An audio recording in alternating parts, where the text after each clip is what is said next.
সম্প্রতি সামাজিক যোগাযোগ মাধ্যম ফেসবুকে ভারতের প্রধানমন্ত্রী নরেন্দ্র মোদীর সাথে বাংলাদেশের সাবেক প্রধানমন্ত্রী শেখ হাসিনার একটি ছবি প্রচার করে দাবি করা হয়েছে শেখ হাসিনাকে নিয়ে লং ড্রাইভে গিয়েছেন ভারতের প্রধানমন্ত্রী নরেন্দ্র মোদী। দাবি অনুযায়ী প্রচারিত ছবিটি শেখ হাসিনার সাথে মোদীর লং ড্রাইভের দৃশ্যের। রিউমার স্ক্যানার টিমের অনুসন্ধানে জানা যায়, প্রচারিত ছবিটি শেখ হাসিনার সাথে মোদীর লং ড্রাইভের ছবি নয়, বরং 2009 সালে সুইডেনের লান্ড বিশ্ববিদ্যালয়ের অ্যাসোসিয়েশন অব ফরেন অ্যাফেয়ার্স এবং সাসনেট আয়োজিত একটি সেমিনারে শেখ হাসিনা বক্তৃতা দিতে যাওয়ার সময়কালের ছবি।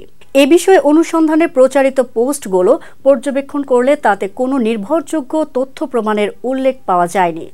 উক্ত ছবিটি রিভার্স ইমেজ সার্চ করলেও ছবিটির সত্যতার সপক্ষে কোনো নির্ভরযোগ্য তথ্য প্রমাণ পাওয়া যায়নি। তবে অনুসন্ধানে লারসেক লান্ড নামের একটি ওয়েবসাইটে Bangladeshi prime minister Sheikh Hasina লেকচার্ড on climate change at London university শীর্ষক শিরোনামে প্রকাশিত একটি প্রতিবেদন পাওয়া যায়। উক্ত প্রতিবেদনটিতে সংযুক্ত একটি ছবির সাথে আলোচিত দাবিতে প্রচারিত ছবিটির মোদির ছবি ছাড়া বাকি সব কিছুর সাথে হুবহু সাদৃশ্য পাওয়া যায়, যা থেকে বোঝা যায় যে উক্ত ছবিটিতে নরেন্দ্র মোদীর ছবি ডিজিটাল প্রযুক্তির সহায়তায় সম্পাদনার সাহায্যে যুক্ত করা হয়েছে।